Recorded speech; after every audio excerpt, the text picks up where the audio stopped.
పోడియంను మళ్ళీ ఆ విధంగా ఆక్రమించి గైగైన అరవటం అనేది పొరపాటుగా మారిపోయింది. వాళ్ళకి సిగ్గు రాదు, వాళ్ళు మారరు.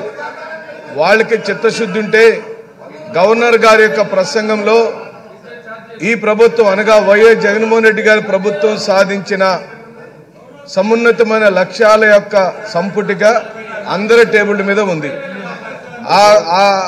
ఆ నివేదికలో పొందుపరిచిన అనేకమైన అంశాల మీద వాళ్ళు కూడా డిబేట్లో పాల్గొనే అవకాశం ఉంది. గవర్నర్ గారికి ధన్యవాదాలు చెప్పే కార్యక్రమము ఈ ప్రభుత్వం సాధించిన లక్ష్యాలను విజయాలను ఒకసారి మనం ఈ సభ మననం చేసుకోవాలి. కానీ తెలుగుదేశం పార్టీకి సిగ్గు రాదు, తెలుగుదేశం పార్టీ వాళ్ళు మారరు. ప్రజలందరూ కూడా దీన్ని గమనించమని చెప్పి అడుగుతున్నాం.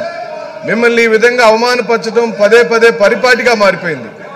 వాళ్ళకి అల్లరి చేయటం, ఇక్కడ నుంచి సస్పెండ్ అయి వెళ్ళిపోవటం, బయట మీడియా దగ్గర మాట్లాడటం, లంచ్ చేయటం, వెళ్ళి మళ్ళీ 2 గంటలకు పడుకోవటం, ఇదే అలవాటు అయిపోయింది. వాళ్ళకి మార్పు రాదు. ఎందుకంటే సభానాయకుడు వాళ్ళ యొక్క నాయకుడు ఎప్పుడైతే అసెంబ్లీకి రాకుండా బయట ఉన్నాడో ఇక్కడ ఒక్కళ్ళు కూడా సీట్లో కూర్చొని ఉన్నట్టుమే చంద్రబాబు నాయుడు యొక్క రాజకీయం. చంద్రబాబు నాయుడు ఈ సభలోకి రాడు, వీళ్ళని కూర్చొనియడు.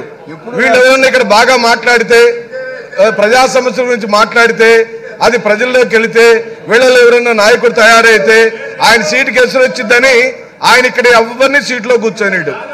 ఏ అంశము ఉండదు. వాళ్ళు బాధుడే మీద అని జగన్ గారికి భయపడి ఏ అంశం మీద అయినా సీట్లలో కూర్చొని మాట్లాడచ్చు అధ్యక్ష, ఎవరికి అభ్యంతరం లేదు.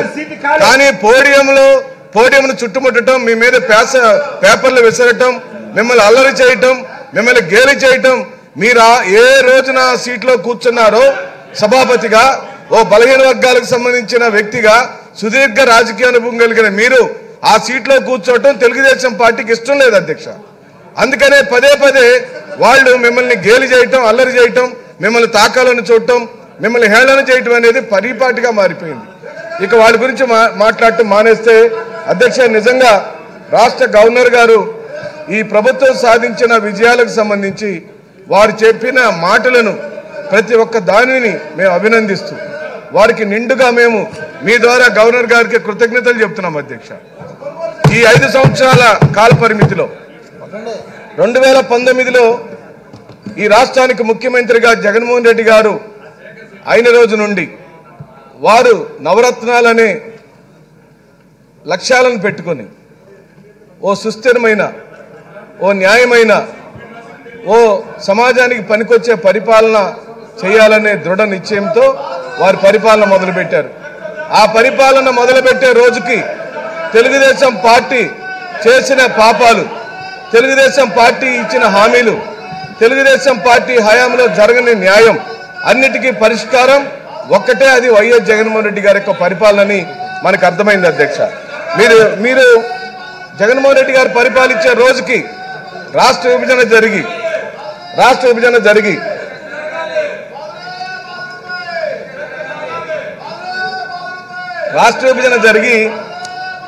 రాష్ట్రం నష్టపోయిన సందర్భంలో, రాష్ట్రము పూర్తిగా చితికిపోయిన సందర్భంలో చంద్రబాబు నాయుడు గారు 2014 నుంచి 19 వరకు సర్వనాశనం చేశాడు అధ్యక్ష. ప్రజలకు ఇచ్చిన హామీలన్నీ తొంగలో దొక్కాడు. ఆ హామీల గురించి నేను ఏకరువు పెడితే గవర్నర్ గారికి ధన్యవాదాలు చెప్పే నా ప్రసంగం చంద్రబాబు నాయుడు గారిని విమర్శించడానికి పోయింది. కాబట్టి జగన్మోహన్ రెడ్డి గారు సాధించిన విజయాల గురించి సభ దృష్టికి మీ ద్వారా తీసుకురావాలని చెప్పి అనుకుంటున్నాం అధ్యక్ష.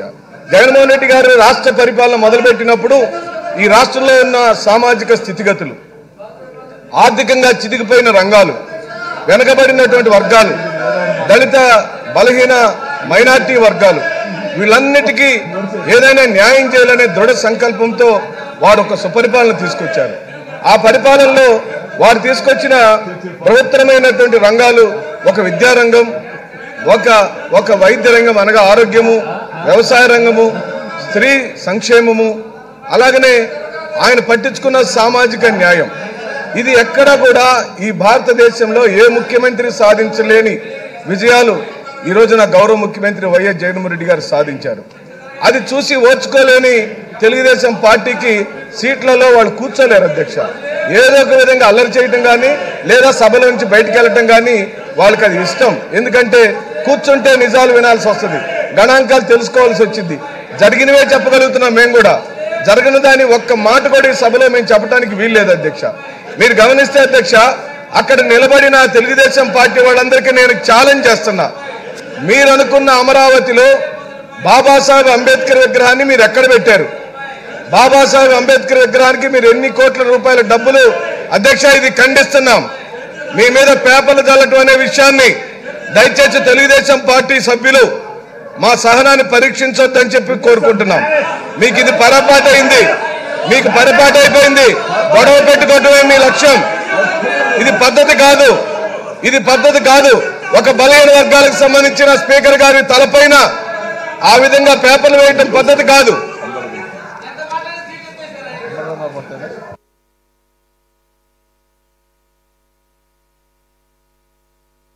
అధ్యక్ష, నేను ఒక మాట ఏం చెప్తానంటే, వారు నిరసన చెప్తున్నారు, ఈ రెడ్ లైన్ దాటి పైకి వచ్చారు, అక్కడ కూర్చున్నారు, మాట్లాడుతున్నారు. పేపర్లు చించి మీ మీద వేయటం వల్ల ఈ విధంగా రెచ్చగొట్టే చర్యలు చేస్తే అది మర్యాద కాదు అని మనవి చేస్తున్నాను. మరొక్కసారి